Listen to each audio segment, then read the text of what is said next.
Hi everyone! Magandang tanghali po sa bawat isa. At welcome muli sa Hensomay Baptistemen Daily Berean Room Study. Searching the Scriptures Daily. Ano po? Ayon po sa ating mga nauna ng mga video. So, netong mga nakaraan ay hindi natin nasunod yung ating schedule na sa umaga ay 6:30 onwards at sa tanghali at sa gabi sa kadahilanan ng may mas dapat tayong dapat gampanan na may kinalaman pa rin naman sa atin pong panawagan at pagsunod sa ating Panginoon Diyos. So sa tanghali pong ito ay magandang ating pag-uusapan at lagi po ito madalas tinatanong lalo sa mga bagong mananampalataya at sa mga nasa ibang mga simbahan. Anyway, I am a Christian at nabibilang po sa denominasyon ng Bible Baptist. So, bakit Baptist? Ligtas dahil sumampalataya kay Kristo, hindi na hinahatulang maparusahan, kaya nabautismohan at nakilala sa Biblia, yun po ay Baptist.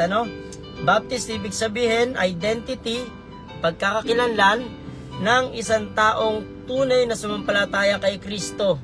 Kaya siya nabautismohan. Unay, sa spiritual na bautismo, spirit baptism na ginagawa ng Panginoong Kristo Jesus. At ikalaway, sa pisikal na katawan, nagpapabautismo rin sa tubig bilang kapahayagan ng pangyayari sa inner man, sa ating spiritual life.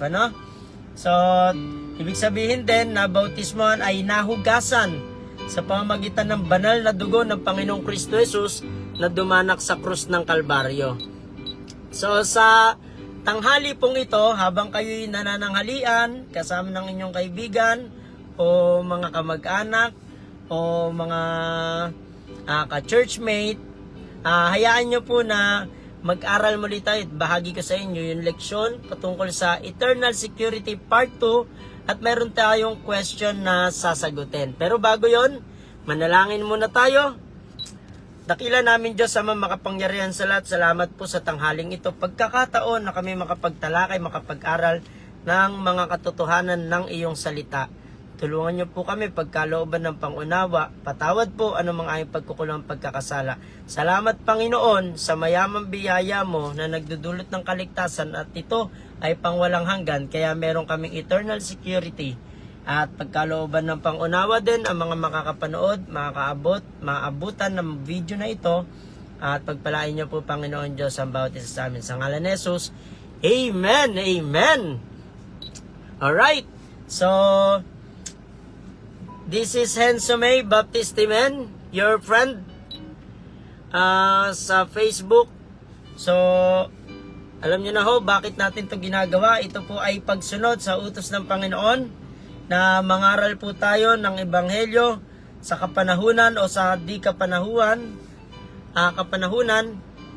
Magturo ka, magsaway ka, at magpalakas ka. Ayan po ang sabi po sa 2 Timoteo 4:2. Sabi po rito, basahin ko na lamang din po. Ayan, shoutout po sa maaabot po ng video na ito. Pwede nyo po itong panoorin ng replay or review. In 2 Timothy 4:2, preach the word, be instant, in season, out of season, reprove, rebuke, exhort with all long suffering and doctrine. Sa Tagalog, ipangaral mo ang salita, magsikap ka sa kapanahunan at sa di kapanahunan. Sumawata ka, sumaway ka, mangaral ka ng may buong pagpapahinuhod at pagtuturo. So kaya po ginagawa ito ni Hensomay Baptistemen o ni Pastor Ken.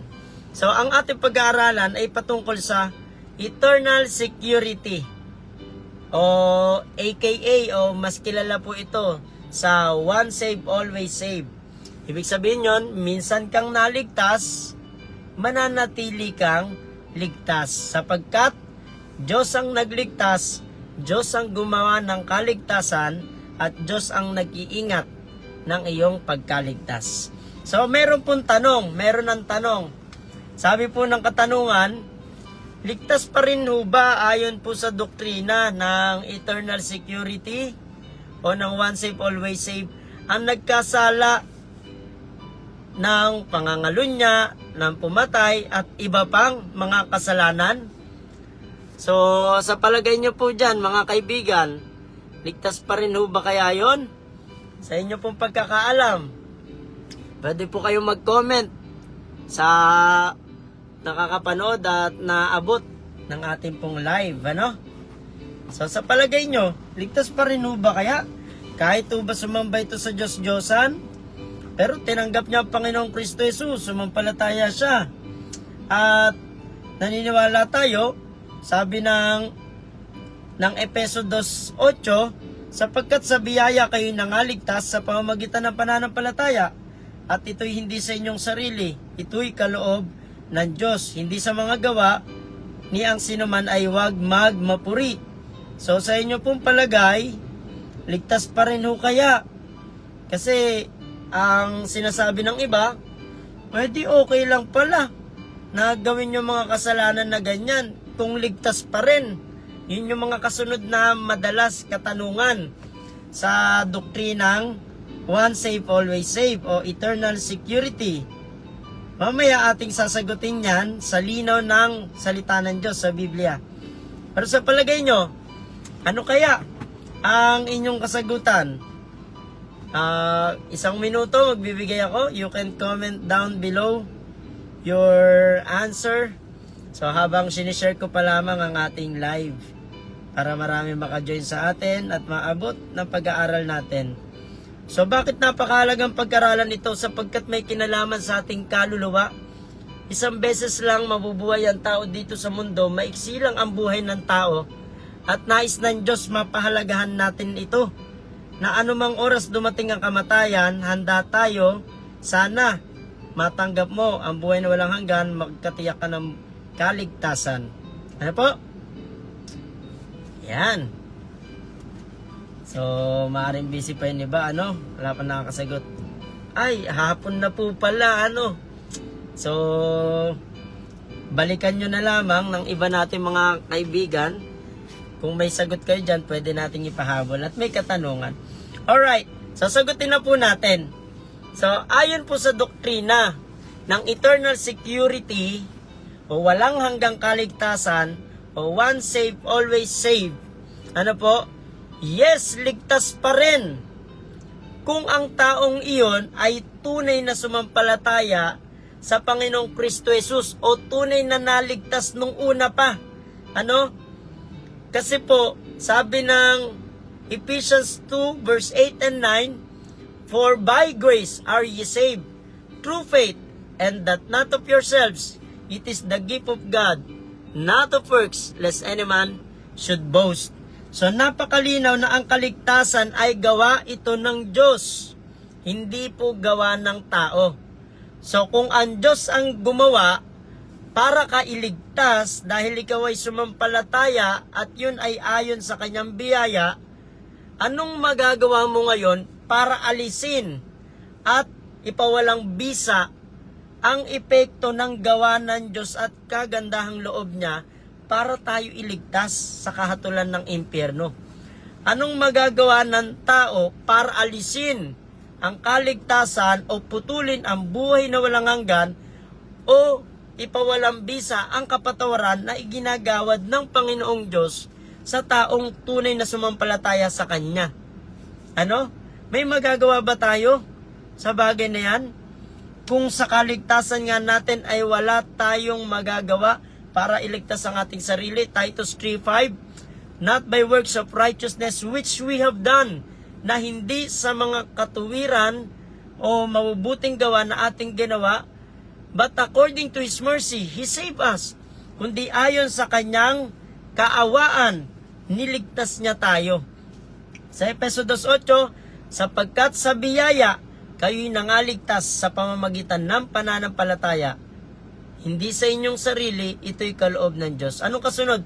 Hindi sa mga gawa ni ang sinuman ay huwag magmapuri. Upang huwag magmapuri ang sinuman. Anong gagawin natin para maligtas? wala po tayong gagawin para maligtas. Ano? Ang nais ng Panginoon, tumugon tayo sa kanyang paanyaya sa pananampalataya. Lubusan tayong magtiwala sa kanya, manalig, maniwala, kahit di mo siya nakita, pero siya'y nangungusap sa iyo, yun ang pananampalataya. Ang pananampalataya, katiyakan na mangyayari ang iyong inaasahan ayon sa salita ng Diyos na tapat na totoo. So, sabi po ng Ephesians 2:8 and 9, For by grace are ye saved. Naligtas kayo sa pamamagitan ng pananampalataya, hindi sa mga gawa. Kaya, dahil ang kaligtasan ay gawa ng Diyos, ano man magagawa mo, hindi niya maiaalis o matatanggal sa ating kaluluwa ang kaligtasan o ang buhay na walang hanggan na pinagkaloob nito. Ano? Kaya hindi ito nawawala ng dahil sa kasalanan na iyong nagawa. Kahit malubha po yan, gaya ng pangangalunya, pagpatay, pagsamba sa Diyos-Diyosan, isama nyo na lahat ng kasalanan.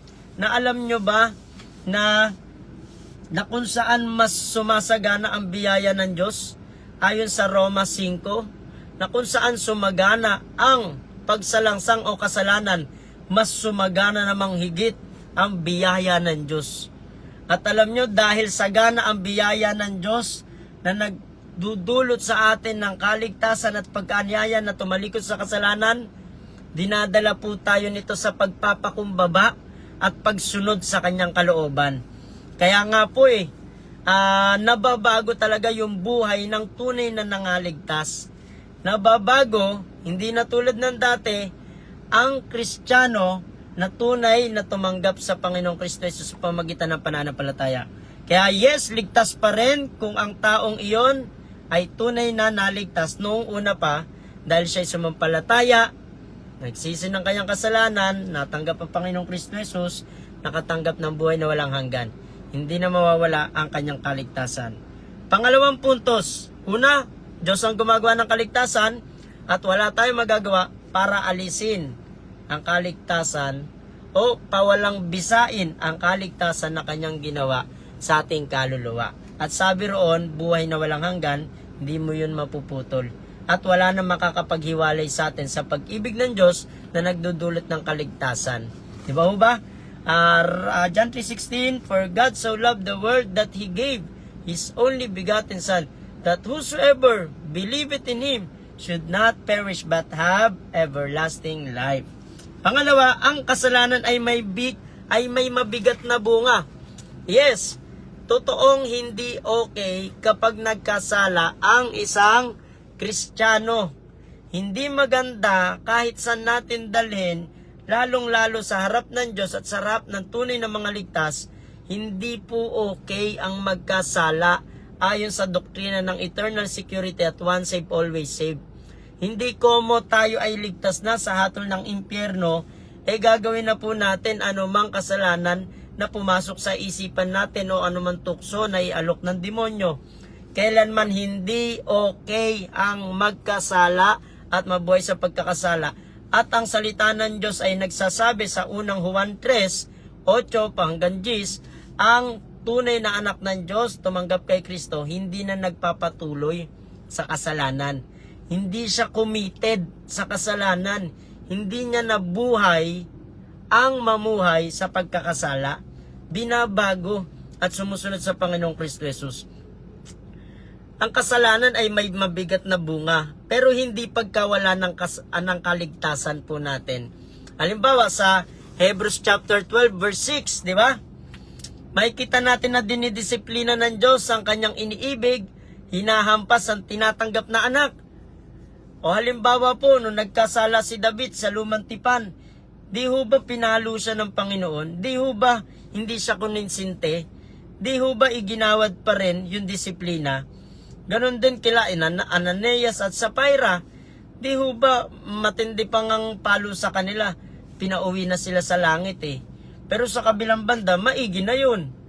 Ligtas na sila sa mundo ng karumihan, ng kasalanan, ng maraming tukso, ng kaaway, ng demonyo.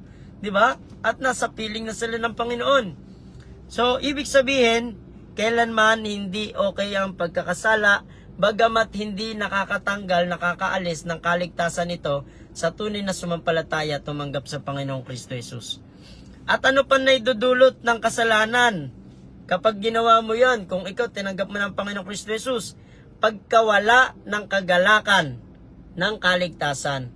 Ikalulungkot mo kapag namumuhay ka sa kasalanan, kapag nagkasala ka, kasi merong disiplina ng Diyos at may parusa. Ano po? Meron pong mangyayaring hindi maganda kapag tayo ay nagkakasala. Mawawala yung kasiyahan mo, kagalakan bilang isang ligtas at anak ng Diyos. So yan ang bunga ng kasalanan. Mabigat. Ano? Kaya hindi mo na may enjoy umawit sa Diyos, magpuri o sumamba o magbahagi ng kanyang mga salita sapagkat may kasalanan. Kaya nga naman, nagturo din ng Panginoon, ano bang dapat gawin ng isang ligtas na o Kristiyano kung siya'y magkasala? Kasi hindi ka pa naman talagang ganap na perpekto na kailanman hindi na madadapa o magkakamali. Hindi po yun ang ibig sabihin ng pagiging ligtas. Ano? Ang ibig sabihin ng pagiging ligtas, pinapawalang sala ka, pinagiging matuwid ka sa harap ng Diyos, hindi ka nahahatulang paparusahan. Itinuturing kang kanyang anak na tinubos at balang araw, uuwi sa kanyang tahanan. Ano pa? Sa 1 Corinthians 3:15, ano po ang resulta kapag tayo ay nagkasala o ginawa yung mga kasalanang hindi naman talaga okay ayon sa doktrina ng once saved, always saved at eternal security? Pagkawala ng gantimpala, imbis na gagawaran ka ng gantimpala, ng korona, o mga special rewards from the Holy Scriptures, hindi na mapapasa iyo. Sapagkat, ginawa mo yung kasalanan. Yun ang consequences, yun ang bunga o resulta. Ano? Pero ikaw sa sarili mo, yung kaluluwa mo na may espiritu, ay mananatiling ligtas. Hindi pagkawala ng kaligtasan. Lagi po natin tatandaan, lahat ng yan, pagka magkasala ka, yes, may hukom ang Diyos dyan, may palo ang Diyos, may parusa, may pagdidisiplina, pero hindi pagkawala ng buhay na walang hanggan na siyang kaligtasan. Sa John 10:28, nilinaw na po yan ng Panginoong Kristo Jesus, and I give unto them eternal life, and they shall never perish. Kailan may hindi ka mapapahamak, hindi sila mapapahamak sapagkat binibigyan ko ng buhay na walang hanggan. Tiniyak na ni Kristo at sigurado si Kristo, alam na ni Kristo sa mga tunay na sumasampalataya sa Kanya habang narito pa sa mundo, habang nasa laman, maaari pang magkasala, makagawa ng kasalanan, intentional o unintentionally, sapagkat meron pang sinful nature dito sa laman, sa physical na mundo. Ano po? At nais ng Panginoon, i-exercise natin ang ating free will na piliin kung ano yung nais niya at kanyang kalooban. Pero, tatandaan natin, kung magkasala man ng sino man sa atin, hindi siya pagkawala ng kaligtasan, pero may disiplina, may pagkawala ng kagalakan o kasiyahan, may pagkawala ng gantimpala. At sa 1 Corinthians 11:30, meron pa nga physical na kamatayan. Pwede kang bawian na ng buhay. Ano? Alisin na lamang sa mundo na ito. Hindi man nakakatulong sa misyon ng Panginoon, hindi man nagpapagamit o naglilingkod sa Diyos ng mahusay o maayos, hindi binibigyang karangalan ang pangalan ng Panginoong Kristo Jesus. Sa Biblia, meron pong mga ganitong paghuhukom ang Panginoon na ginawa. Pisikal na kamatayan. Ano? So, bilang Kristiyano, ligtas na, tinanggap ang Panginoong Kristo Jesus ayon sa doktrina ng once saved, always saved o eternal security. Kailanman hindi okay ang pagkakasala, pero kung magkasala man tayo, ang sabi ng Biblia, ay hindi pagkawala ng kaligtasan. Ano? Ang kaligtasan ay gawa ng Diyos, hindi natin gawa, hindi gawa ng tao, kaya wala tayong magagawa para alisin ito.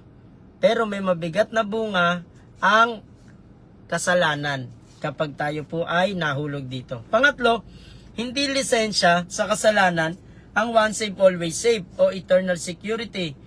Como ako naman ligtas pa rin, at tutungo pa rin ang buhay na walang hanggan, anak na ng Diyos, magiging lisensya o kadahilanan na ito na mamuhay sa kasalanan.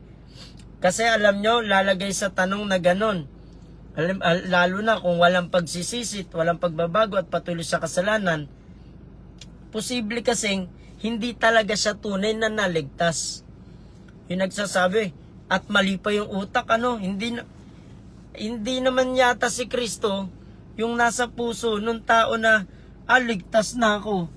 Gagawin ko na lahat ng kasamaan, ligtas pa rin naman Demonyo po yun naroon. Kasi hindi sa utak ng Panginoong Kristo Jesus na nais niya maging kaisipan natin na isipin yung ganong kasamaan. Ano po yun? Paratang na lamang ng iba na hindi makapaniwala sa dakilang biyaya ng Diyos ng kaligtasan na hindi na mawawala pa ito, ano man magawa mong kasalanan. Kasi alam nyo po sa Biblia, ang tunay na naligtas, hindi nagpapatuloy sa pagkakasala. Romans 6:1-2. Shall we continue in sin? Papatuloy pa ba tayo dyan? That grace may abound? God forbid. Wag nawa at hindi na. At paanong magpapatuloy ka pa sa pagkakasala, gayong patay ka na sa mga kasalanan na ito.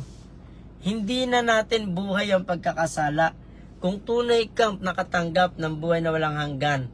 Ang esensya ng once saved, always saved o walang hanggang kaligtasan ay hindi po patungkol sa pagiging lisensya na gagawa ka ng kasalanan. At hindi po sa pagiging okay lang pala na gumawa ng kasalanan, ligtas ka pa rin. Hindi po patungkol sa, gagawin ko na lahat ng kasalanan, ligtas pa rin naman. Kapag gayon po sa pangatlong dahilan o pag-iisip, maaaring hindi pa talaga tunay na naligtas o maaaring hindi talaga si Kristo ang kanyang tinanggap sa puso bilang Panginoon Diyos tagapagligtas. Kasi ang tunay na may Kristo Jesus sa puso, He is a new creature. All things are passed away. Behold, all things are become new. Nagbabago. At ang bunga ng tunay na may Kristo Jesus, but the fruit of the Spirit is love, joy, peace, long-suffering, gentleness, goodness, faith, meekness, temperance. Against such there is no law. Wala sa listahan yung sinasabi ng iba na, nangalo niya, hindi naligtas. At wala sa listahan doon na pagka binasa mo rin ang banal na kasulatan, mawawala ang kaligtasan kapag nahulog ka sa ganung mga kasalanan. Malinaw po yan. So, hindi lisensya sa kasalanan, ang once saved, always saved, at hindi kailanman pangalawa, hindi totoo sa tunay na naligtas na ang kanyang utak, gagawa na lang ang kasalanan kasi ligtas pa rin naman. Kasi utak na ni Kristo ang inilalagay sa tunay na tumanggap kay Kristo. Let this mind be in you, which was also in Christ Jesus. And the fruit of the Spirit is love, joy, peace, long-suffering, gentleness, and etc. Kung walang pagsisisi, bagamat nagsasabi, tinanggap na si Kristo Jesus, walang pagbabago at patuloy sa kasalanan, possible, possible. Hindi man absolute, hindi man natin nakikita yung puso ng tao, at Diyos ang gumagawa ng pagbabago sa proseso, hindi man kagad na ipapahayag yung pagbabago sa loob na ginawa ng Diyos. Kasi ang tao may free will pa rin, may kalayaan, minsan di magpapasakop sa Diyos, di ba? Pero nandun yung possibility na maaaring hindi pa talaga tunay na naligtas o tumanggap kay Kristo kung walang pagsisisi, walang pagbabago at patuloy sa pagkakasala. So, final answer natin, ligtas pa rin ba? So, yung isang Kristiyano o isang tao sumampalataya kay Kristo, tinanggap niya ito ng buong puso, nanalig sa ginawa ng Panginoong Kristo Jesus doon sa krus, namatay si Jesus, nilibing at nabuhay na maguli, dumanak ang banal niyang dugo, at tayo binibili nito.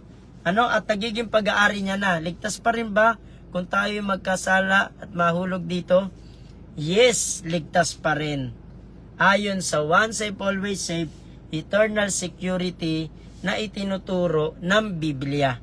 Pero, may matinding parusa at disiplina kung siya naman ay nagkasala.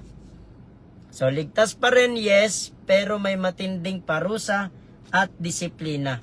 Tanda ng pagka-Diyos at pagiging ama ng ating Diyos sa kanyang mga anak na nagkakasala at nagkakamali.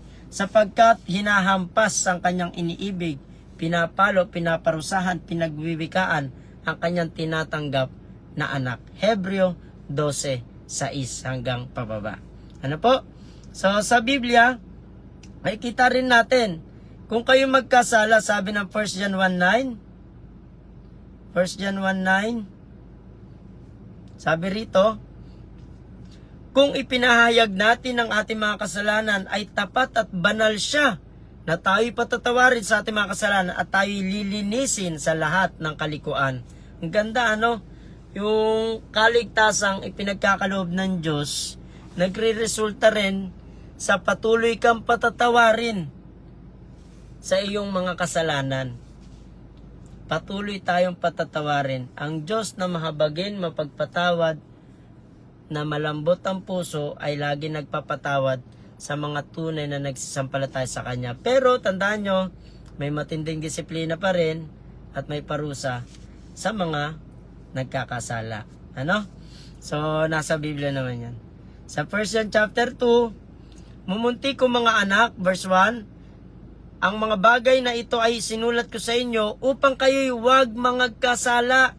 Yan po ang tinuturo ng eternal security o once saved, always saved, upang huwag kayong magkasala. At kung ang sino man ay magkasala, ibig sabihin may puang, may pagkakataon bilang maliliit mga batang mga mananampalataya. At kung ang sino man ay magkasala, ay may tagapamagitan tayo sa Ama, si Jesucristo ang matuwid. Salamat sa Diyos, salamat sa Panginoong Kristo Jesus, na siya ang tagapamamagitan at tagapampalubag loob sa ating mga kasalanan, na hindi mo na mararanasan ang labis-labis na galit puot na nagre-resulta ng kahatulan. Ano? Kasi sabi sa verse 2, at siya ang pampalubag loob sa ating mga kasalanan, at hindi lamang sa ating mga kasalanan, kundi ng sa buong sanlibutan din naman. At si Kristo Jesus ang ating tagapamagitan. So kung tinanggap mo na ang Panginoong Kristo Jesus, ang Ama, tila ba tumitingin sa Panginoong Kristo Jesus, alang-alang sa iyo, dahil si Jesus ay tinanggap mo sa iyong puso, na kung ikaw ay magkasala, ang tagapamagitan at tagapagtanggol natin ay ang Panginoong Kristo Jesus. Ang katwiran ni Kristo Jesus ang tinitignan na ngayon ng Ama. Ano pat hindi ka na nabibilang pa sa puot ng Diyos. Hindi sa iyo nananahan na malaya ka na sa puot ng Diyos. Pero didisiplinahin ka bilang anak. Ahampasin, parurusahan. Ano? O yun sa mga magulang nga po dyan, di ba, na nagmamahal, pinaparusahan nyo yung mga anak nyo, minsan cellphone ng cellphone, kukunin nyo yung cellphone. Masama ba kayong anak pag ganon? Hindi. Masama ba kayong magulang? Hindi. Pagmamahal nga ang disiplina eh. Gusto nyo ba magkakasala sa inyo ang inyong mga anak? Hindi rin. Ganon din lalo ang Diyos. Kayo ba mga magulang, gusto nyo ba magpapatuloy sa hindi pagsunod ang inyong mga anak? Ganon din naman ang Diyos. Pero kung hindi ba sila sumunod sa inyo, hindi nyo na ba sila anak? Di ba anak pa rin? At patuloy nyo mamahalin at ano man mangyari dyan, aarugain, aalagaan, tatanggapin, higit lalo sa Diyos. Gaya ng marami na nagsitanggap sa Kanya kay Kristo Jesus, ay pinagkakalooban sila ng karapatan maging mga anak ng Diyos. Sa makatuwid bagay, sino yon? Ang mga nagsisisampalataya sa Kanyang pangalan. Kaya bilang mga anak ng Diyos na tumanggap kay Kristo, ayon sa doktrina ng Biblia patungkol sa eternal security o kaligtasan ng walang hanggan o once saved, always saved, ay ligtas ka pa rin kung tunay mong tinanggap si Kristo Jesus kahit pa ikaw ay mahulog sa pagkakasala o madapa sa putikan ng kasalanan dito sa mundong ito. Pero may disiplina, may parusa, may pagwiwika, may paalala ang ginagawa ang Panginoon. May pagkawala ng kagalakan, ang mawawala lang sa iyong kasiyahan mo bilang ligtas, bilang anak ng Diyos. Kagaya ni Haring David, ang sabi niya, restore unto me the joy of my salvation. Ipanumbalik mo yung kagalakan ng aking kaligtasan. Napighati eh. Ang tunay na Kristiyano, tumanggap kay Kristo, hindi na masisiyahan pag nakagawa siya ng kasalanan sa kanyang Diyos Ama. Ikalulungkot mo, lalo pagka nag-iisa ka na. Ano? So ano po ang lesson natin at hamon sa bawat isa sa oras na ito? Mga mumunti kong anak, sabi ng Panginoon, isinusulat ang mga bagay na ito upang huwag kayong mga kasala. O para sa mga once saved, always saved o tumanggap kay Kristo Jesus, sikapin talaga natin mamuhay nang hindi na nagkakasala. Sisikapin. Kahit alam naman natin na pwede ka pa naman matisod, madapa, mahulog, pero at least sinisikap natin hanggat maaari kung pwede lang. Huwag tayong magkasala. Nandun yung standard. Abutin natin yung gusto ng Panginoon. At walang imposible sa Diyos. Hayaan natin ang Diyos kumilos sa buhay natin na huwag magkasala. Ano? Sikapin nating umiwas sa kasalanan. Huwag natin piliin ang kasalanan. Piliin mo lagi ang Diyos. Kasi pag di mo pinili ang Diyos, lalaglag ka sa pagkakasala. Ano po? So, iwasan natin ang kasalanan, mamuhay ng pagsunod sa kanyang kalooban. Yung tunay na nangaligtas sumampalataya kay Kristo, sila ay tinawag na tupa ng Diyos sapagkat sinabi ni Jesus, "My sheep hear my voice and I know them and they follow me." Sabi ng Panginoong Jesus, ang aking mga tupay nakikinig sa aking tinig at nakikilala ko sila at nagsisisunod sila sa akin. Kailanman hindi magkakamali si Jesus nung sinabi niya ang bagay na yon, katotohanan sa kanyang mga tunay na tupa. So pwede kasi, pinahayag na ng Panginoong Hesus, may mga nag-aanyong tupa, pero lobo pala talaga ang kalooban. Hindi pala tunay na sa Panginoong Kristo Jesus. Yung iba naman, baboy, tinuring ng Biblia. Hindi tupa. Ano? Yung iba, aso. Yan ang pagkagamit sa talinghaga ng Biblia para ilarawan yung mga hindi tunay na tupa ng Panginoon o sumampalataya kay Kristo Jesus. Kasi yung iba, may kaalaman lang patungkol sa Panginoong Jesus, pero hindi talaga siyang kinilala sa kanyang puso, isip, sa buong kaluluwa, buong pagkatao. Hindi siya talagang tinanggap bilang Panginoon Diyos tagapagligtas. Kaya nahahayag. Ang sabi ng Panginoon, "Ye shall know them by their fruits." So, malalaman lang natin sa kanilang bunga. Kasi ang nakikita lang naman natin kung ano yung mga nahahayag. Kung ano yung mga nakikita. Diba? Pero ang Diyos ang nakakita ng puso ng sino man na sumasampalataya. Kaya sa oras pong ito, tiyakin natin ang pagiging ligtas. Tunay mong tanggapin ang Panginoong Kristo Jesus. Kung hindi pa, pahayag mo sa iyong labis si Jesus na Panginoon at sumasampalataya ka ng buong puso na siya'y nabuhay muli sa mga patay, maliligtas ka. Sapagkat ginaganap sa bibig ang pagpapahayag at sa puso ang pananampalataya, sa gayoy pinapaging matuwid at inililigtas ang tao na sumasampalataya. At sino man tumawag sa Panginoong Kristo Jesus ay maliligtas. Anong klaseng pagtawag yon? Pagtawag ng mula sa puso na nananampalataya. Kaya tanggapin mo ang Panginoong Kristo Jesus. Kung ikaw man, kaibigan ko, halimbawa dumating ang kamatayan, lumindol kanina sa Davao, sa Jensan, may gumuhong Jollibee, may gumuhong eskwelahan, tumabingi yung mga kabataan, kawawa. Halimbawa kung dumating sa atin, yung lindol na yan, o sa kasawi ang palad, namatay ka. Tiyak mo ba na ikaw ay ligtas at pupunta ka ng kalangitan? Hindi nga. Tiyak mo ba na ikaw ay ligtas at pupunta ka ng kalangitan? Kung halimbawa dumating ngayon ang kamatayan, kung hindi pa, ito ang panahon na pagsisihan ng iyong kasalanan, lubusan mong pagbuksan ang Panginoong Kristo Jesus sa iyong puso, tagapin siya bilang Panginoon Diyos, tagapagligtas. Kaya sa oras pong ito, gagabayan ko po kayo sa pagpapahayag sa pamamagitan ng pananalangin. Sa sino mang gustong tanggapin ng Panginoong Kristo Jesus, habang nandiyan ka po sa lugar mo, pwede mong ipikit ang iyong mata at galing sa puso mo, sambitin mo yun, sasabihin ko, habang iniisip mo Panginoong Hesus. Sabihin mo ganito, Panginoong Hesus, salamat po sa pag-ibig mo, aking Diyos at tagapagligtas, na kahit ako'y makasalanan, ayaw mo po ako mapahamak, patawarin mo po ako, nagsisisi po ako. At sa ngayon po, Panginoong Hesus, binubuksan ko ang aking puso, tinatanggap kita bilang Panginoon Diyos sa tagapagligtas. Naniniwala ako sa iyo, nagtitiwala ako sa iyo, nananalig ako. Ikaw ay namatay doon sa krus para iligtas ako. Binayaran mo ang aking kasalanan.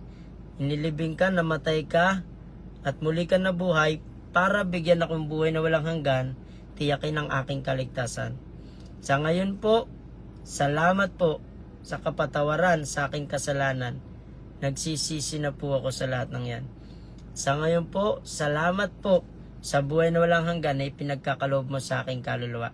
Salamat, Panginoon Diyos, sa oras na ito, sa kalangitan na inihanda mo, aking uuwian dahil ako ay anak mo. Ano mang oras dumating ang kamatayan. At ako ngayon ay ligtas na dahil sa dugo mo, Panginoong Kristo Jesus. At mula ngayon, gabayan mo ko, patnubayan, sa pamumuhay bilang isang anak mo na masunurin at mahayag na ako'y tunay na ligtas. Sa ngalan ng Panginoong Kristo Jesus, Amen, Amen. God bless you sa bawat isa. This is your friend, Hensome Baptist Timen. Welcome po lagi sa Berean Room Live. So, mga friends natin dyan, share nyo lang ang video na ito. Hindi naman masama, alam nyo naman mabuti. May question kayo, mag-comment lang, wag may magtanong, libre lang. At may may prayer request o may katanungan man, sige, message lang, at tayo po pagka may pagkakataon sa awat biyaya ng Diyos ay handang maglilingkod sa inyo at sasagutin po natin yung mga katanungan. God bless po sa bawat isa. Napakahalaga na ngayon pa lamang na alam natin ang pagkatiyak ng pagkaligtas kasi hindi natin alam yung anumang oras na pagdating ng kamatayan. Pero at least handa tayo kasi ang langit ay lugar na inihanda para sa mga tao na nakapaghanda. Tayo po yung mga taong nakapaghanda. Kung dito pa lang sa mundo, tinanggap mo na ang Panginoong Kristo Jesus sa iyong puso bilang tunay na Panginoon Diyos sa tagapagligtas. At sinabi ni Jesus, kung saan ako naroon, kayo man din ay dudoon sa bahay ng aking Ama. Ama naming nasa langit ka, sa dalangin ng Panginoong Kristo Jesus. So, yun po ang pupuntahan ng bawat isa na sumasampalataya sa Kanya. Alright, so hindi ko naman masyado makita yung comment nyo. Kung may comment kayo dyan, maraming salamat sa inyo. God bless you.